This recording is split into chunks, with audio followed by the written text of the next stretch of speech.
wish that applause was for me. Anyway, good evening. I think it's pretty clear what tonight's show is all about.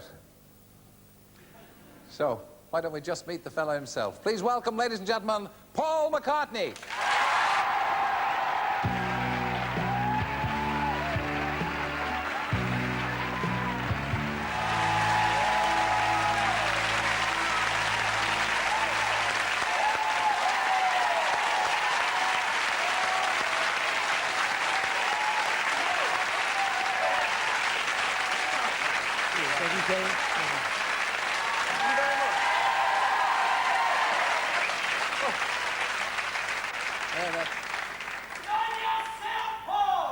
Oh, thank you very much, whoever you are. It's all right, just my mother. God save all here, bar and the cat. Oh. Aye. It'll show you that the extent of your power. You see? Open hospitality. Yes. The entire menu is vegetarian. Oh, my God. And you didn't even try the mushroom quiche, did you? No, I don't trust your hospitality. I think you're perfectly right. Now, look, that was a track off your latest album. That's right. Well, now, by a strange, nay, excuse me, leaning over you, wonderful coincidence here. Oh, my God. I am in a position to present this to you. Will you tear this apart with fevered fingers? Because it's very... What is this? And what it is, in fact, it's a platinum. Your albums don't play. Thank you, Terence. A pleasure, my friend. Well, now you sprung that on me. Hey. Brilliant. Good. Well, it hasn't been out very long, has it? What? It's #2 in the charts, of course, the album charts, and platinum already. That's it. No, double platinum. It's nice to know the old magic is still there, isn't it? I'll take that home with me. Don't mind you. No. Okay. I was hoping to be able to hang it over my door, but still, if you want to take it. No, what's the favourite one of your successful hits? What's your favourite track? My favourite tune? I don't know. It's always the new one. Yeah. How's that for an answer? Yeah, we're going to see that in a minute anyway. Yeah. And enjoy it. It's always whatever you've sort of just been working on, you know, it's the kind of freshest. Yeah. Do you get a lot of chance to listen to new pop, or are you still in touch with what's happening now, do you think? Yes. I'm sweating like a pig here. But, yes, normally my kids kind of keep me a bit in touch with the new stuff and the radio and things like that. So who do you listen to now? Oh, I don't know, you know, all sorts of people like, yeah, you too. Come on, George Harrison. Oh, He's a good one. Yeah, I was going to ask you that, because that's #2 in the singles chart. That is, yes. I'm 2 in the albums, he's 2 in the singles. Quite amazing, it's wonderful. Well, we should get together. It's all the over 40s making an assault on the charts. This is what it is, all the older people in the audience, yeah. I mean, there's 7 in the top 20 at the moment by over 40s. Yeah. Do you think that's good for the state of pop? I mean, is it not a sort of sad commentary? I think what it is, at this time of the year, all the sort of compilation albums come up, and you've got to be over 45 to have done that many. Yeah. It's the 25th anniversary of Love Me Do. Yeah. When do you listen to... I remember playing that as a boy broadcaster in Ireland. That's right, yeah. I remember you. Thank you. You came across loud and clear across the Irish Sea. Do you think, when you listen to these things now, are you proud of them, or do you... Well, obviously you're proud of them, but do you feel that they've stood the test of time? Yeah, I think as songs and as recordings and performances, I think they've stood the test of time. I think the problem is the technical thing. Yeah. You know, sounds are now very different, and all the machinery is kind of much better now. So it's sometimes the drum sounds, and they sound a bit boop, boop. Yeah. I'll do that again. Do please. Boop, boop. Yeah, I've noticed that about drum sounds, yeah. Well, your record was rather like that, wasn't it? It was. There was a lot of it.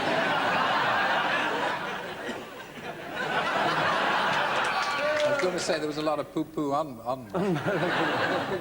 The Beatles released on CD this year, and I think George was saying that he was unhappy for that reason that you were saying, that that's not the way he remembered the record. Some of the brass was a bit too forward and all that. Yeah. You were happy with those?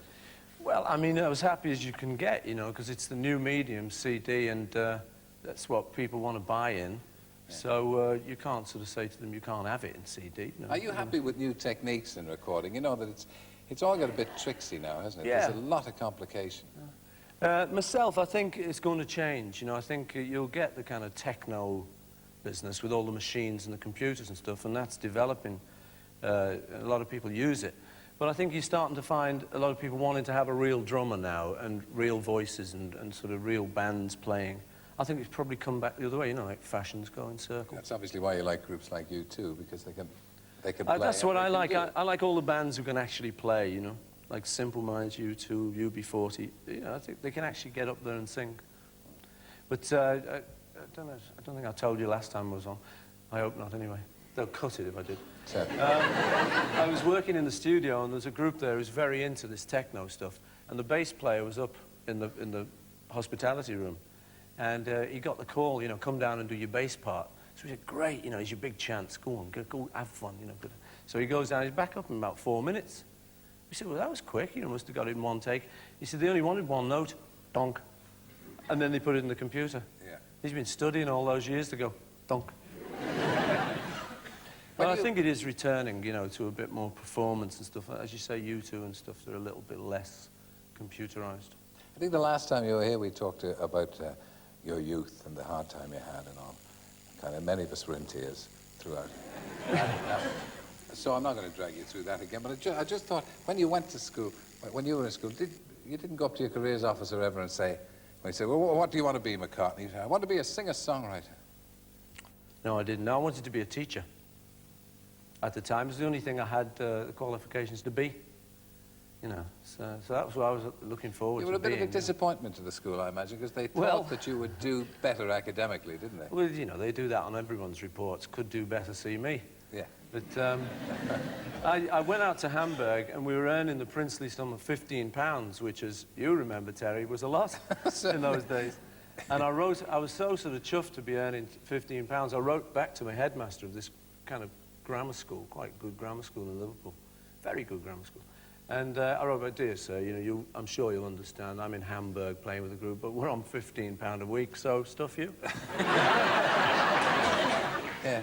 Do you wish, in a way, that you'd pursued any kind of academic career or become better qualified academic? Not really. I mean, what's strange happened to me. In school, the only thing I was really good at was, like, English. I had a really good English literature teacher. And he kind of got me onto that sort of vaguely poetic thing. You know, I mean, you're like that. You like words. Yeah. You like to sort of play with that. I'm interested in that. And funnily enough, what happened with me is, with working with John, we've sort of, in a way, become known as the sort of poets of our generation, you know. So I've sort of done it a little bit. I got into literature without meaning to. Yeah. You know what I mean? You and John both loved words, the creativity of it. The lyrics, as much as important as the music to you. Yeah, I think so, you know. Yeah, you can say a lot if you get it right. Do you come from a musical family? Your father used to play, didn't he? No, he used to play piano and trumpet till his teeth gave out. Not his lip, no, his teeth. It was his teeth that was the big problem, yeah. Can't play a trumpet. He had a hard time, though, hadn't he, really, because your mum died when you were very young. Is that... must be a great regret to you that she didn't see you succeed. Yeah, that is one of the sort of big regrets, really. And, well, you know, when you have kids, too, that she didn't know how the kids turned out and stuff.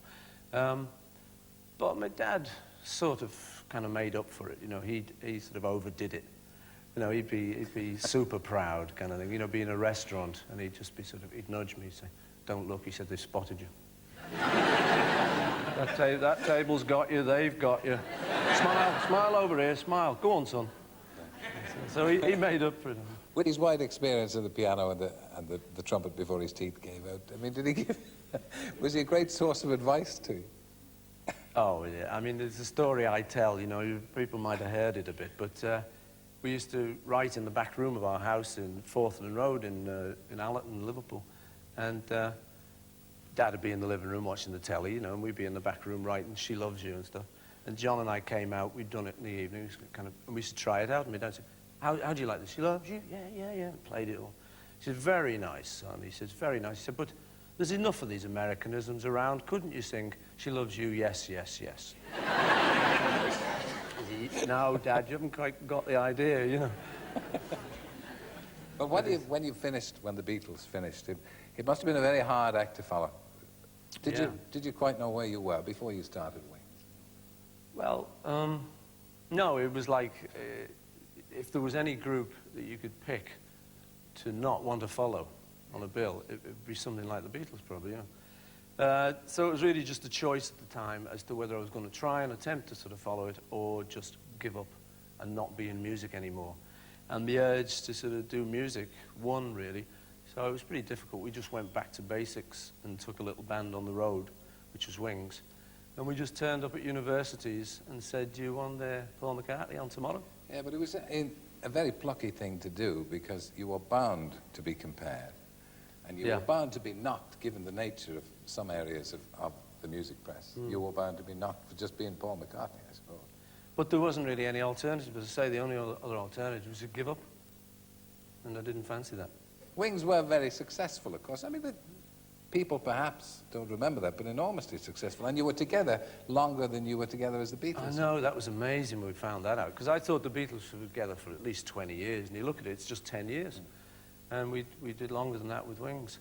But, no, because we were in the shadow of the Beatles all the time, we always assumed we weren't doing well. At the end of the 10 years, we sort of broke up. We thought, well, that wasn't too good, was it? But you'd sort of look up in all the charts and stuff. And we did great, you know. Even albums we thought were lousy were sort of number 8 in America and stuff. And Mull of Kintyre, of course, which was they say, in some charts, the best-selling single of all time. Did you recognize it as such when you were making it? No, I didn't actually, no. I thought I really just wanted to do a Scottish song because I thought there weren't any modern Scottish songs. They were all old, traditional ones. I wanted to try and write a modern one. So I had a go at that and had a lot of fun making it with the pipers and everything up in a barn in Scotland. We had quite an evening. And they were saying to me, that's a hit, that's a number 1. I know, no problem there, Jimmy. That's a number 1. I said, well, I don't know, you know. I never was that convinced because it was the height of punk at the time.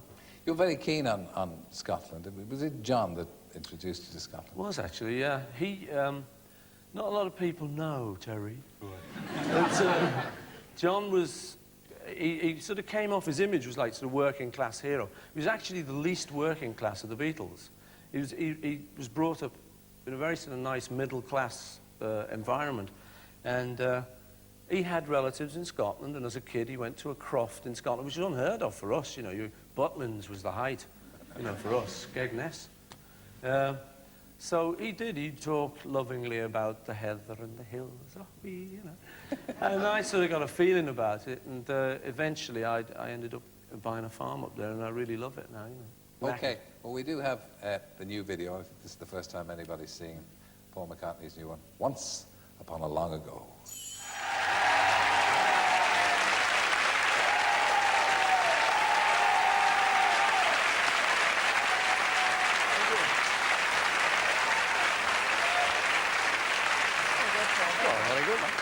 And as the more perceptive of you will have seen after that terrific video. Congratulations. Thanks, terrific John. record.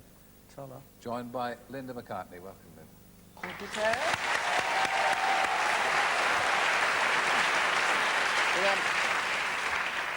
You did have a small part in that, didn't you? Oh, if you don't blink, you'll see me. Yeah. And it looked dangerous because that was recorded, you tell me before, the day after the great blow, wasn't it? Yeah, it was, yeah. We were in Devon and we were hoping for a bit of good weather, you know, like filming. You've got to have some good weather. And I was stuck on the top of that rock, you know, and they just had this hurricane. Dead dodgy. Yeah, but you see, that's possibly your pig-headedness, isn't it? I mean, you've got... Thanks a lot, Terry. Well, no, come on. You could have postponed it. You could have postponed it by a day. Now, come on. Well, you couldn't. No, you've got your film crew there, and they've all come down to Devon for 2 days, you know, and everyone's booked. Like Nigel Kennedy, who's on fiddle, he couldn't have done any other 2 days, so... You had to risk life and limb. Well, you see, it's showbiz, Terry. It isn't it? Very exciting. You're slipping into a Welsh accent there. I'm into the sort of a little Irish touch there. Well, no, listen, if you're... Honestly, your father would be very proud of you. Because Jim is an Irishman, isn't he? Jim, well, our family's supposed to go back to Ireland, yeah, you know, Yeah. pretty soon. Now, if they didn't go back years ago, they're not going back now. Linda, Yeah. your family, often confused with the people who make the films, aren't they? Eastman Kodak is supposed to come from, which is why people say, no wonder she's a successful photographer. She's a member of the Kodak family. So, No relation. a foul and... No, it's funny, I never even thought to pick up photography because of that. Yeah. Yeah. Looking at that video, it's black and white, a lot of lovely scenery. It's just the kind of stuff you take, isn't it? Dramatic. It is, it was very like Scotland. I must say. It's a place where that stag, you know, the stag that went up on the roof, that they say didn't feel fear, right? He was happy up there. That's where that was. I would have liked to photograph that. Did you study to be a photographer, or did you just show an early flair? No, I didn't study. I just was encouraged by somebody to take up photography. If you hadn't, you wouldn't have met Paul, is that right? Probably not. You never know. Could have been a good move. Yeah. Yeah, quite. Can't always be lucky. Yeah. No comment, no comment. So did you meet him while taking photographs of him, or pretending to? Well, I was in England taking photographs for a book, and I thought I'd like to photograph the Beatles and Stevie Winwood, who's a great favourite of mine. And we happened to meet down in a club. It's one of them. He flung pulled himself. her down a club. He flung himself. There you go, you know. Yeah. Fancy sitting here? What do you think? I bet you weren't impressed at first, were you? Go on. Yeah, go on. I was quite impressed. Well, we were seeing a great band at the time, so we were all pretty, great, yeah. Yeah. I think we should have a look at some of your photos because, again, you kind of, being married to Paul McCartney, it's very easy to live in the shadow, isn't it? Did you feel a necessity to break out? No, I'm not really worried about that living in the shadow. You know, I love life and I'll just have a good time, shadow or no shadow. Yeah. Do you encourage Linda to go out and do this stuff herself? Yeah. No, it is true, you know, because she's my wife. Some people do look at her and sort of think, oh, it's the only reason people look at her photos is because it's the wife of the fella. But she's a really good photographer. One of the best, I reckon.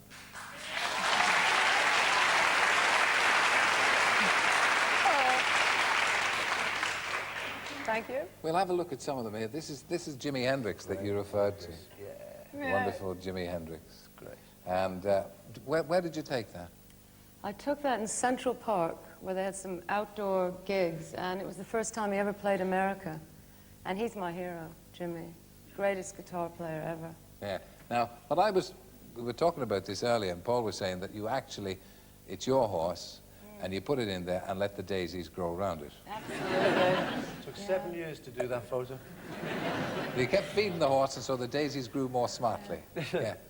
That's lovely. That is one of your own animals. Yeah, he's an American Indian pony, what they call an Appaloosa. Yeah. And he's lovely, and he's such a friend that I love wildflowers. So when I saw that field, I rode him over there, and I said, all right, stay, boy. Not sit, boy, stay, boy. And he actually stayed there, and I had a 10-8 big plate camera, and click the picture. I'm going to ask you, I had Norman Parkinson on here, the great photographer, and he was selling sausages, really, was what he was doing. But he was... I'm a vegetarian, don't talk to me about Sorry. sausages. Right. Well, we do have this mushroom quiche upstairs. And we'd yes, we'd like to try and push that off on you if possible. Have you got a doggy bag? Listen, I'm trying to talk about Norman Parkinson. Oh, here. that's right, yeah. It's a stick from Michael An Parkinson. Irish DJ. Oh, Sorry, Cecil over Parkinson. to you, Terry. Anyway, Norman Parkinson. No. He said to me, Ladies and gentlemen. he said to me, Norman Parkinson said to me, and it was a revelation. He said, when you're taking a picture, in the old days it used to be, get the sun behind you, you see, and take the picture with the box brownie. And he said, no, he said, always take your pictures into the sun. And that came as an enormous revelation. Have you any little tips for photographers now?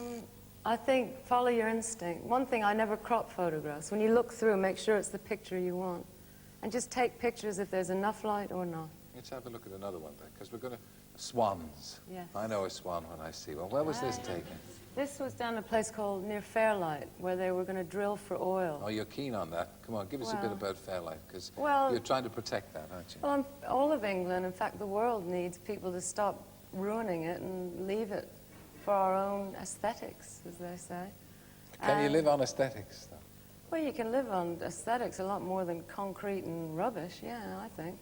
Yeah. You know, I think people are much happier with nature than they are with all the trees being cut down and the big trucks moving in, and somebody's making money, and it's not the people, that's for sure. Are you committed to that in the same way, Paul? Yeah, at that particular place where the photo is, there were going to be 36 of these nodding donkeys drilling for oil, you know. Don't think that really improves the view, you know. No. Is he... Nodding donkeys? Are you a keen photographer? Do you do all that stuff? No, not really. I'll leave that to Linda. She's much He's better good, than I though. am. Is he? It's natural. You stand up for him all the time, do you? Can we Yeah, not well, get... we like each other, Terry. How many years are you married now? I don't care. And you still like I each don't other? care, yeah. I don't know. Do you like each other better now? I don't know about Not the better. same. What do you reckon? Should we tell him? Nah, Nah, no way. We're on telly. Why are we going to tell No, us? don't give anything away. Nah. Yeah. No. You're both very busy people. I mean, you with the music, the photography, the various things that you interest yourself in. Did you, as your family were growing up, did you get much time to give to your family? How important a priority is that to you both?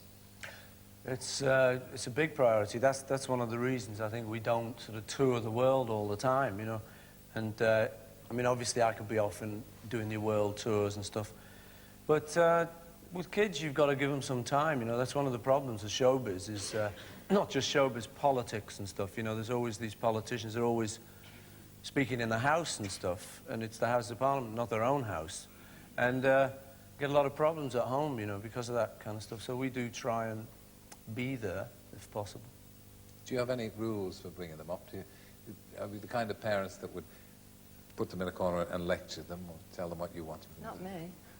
Did he? Was he a bit more Not old-fashioned? really, no. I mean, you know, you get the moments where you're sort of telling your kids something, going, yeah, Yeah. Yeah, Dad. Yeah, Mum. you know what kids are like. You've got a few yourself. Yeah. We love them. We love being there. I mean, my kids are my best friends, really.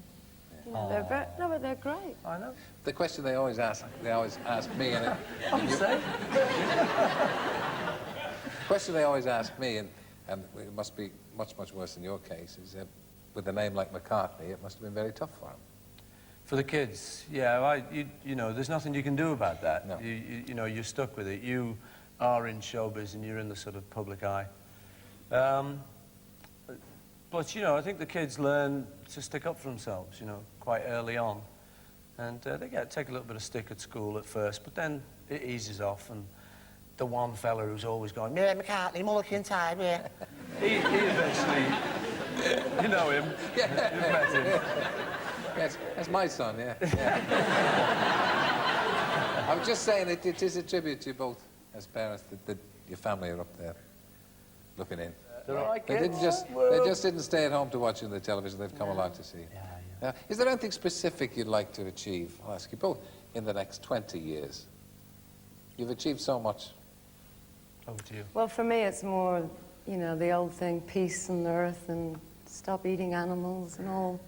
You know, things that are a bit embarrassing because I seem a bit cranky, but it's really what I'm interested in. Yeah. You know. Yes, vegetarians can often be portrayed as cranks, but I don't think... That's I one just of the- love animals and I don't believe in eating them, that's all. You know.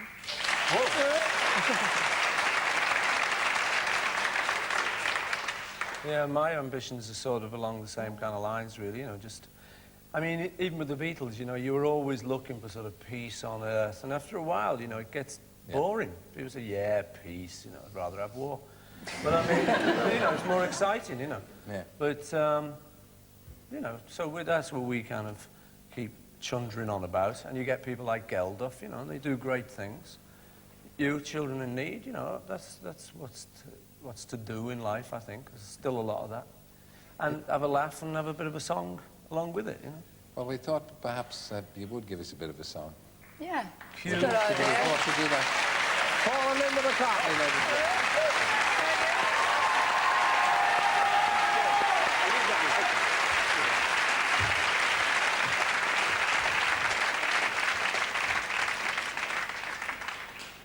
Okay, let's be hearing from them. My thanks to them both. I'll see you after the weekend, Monday at 7 as ever.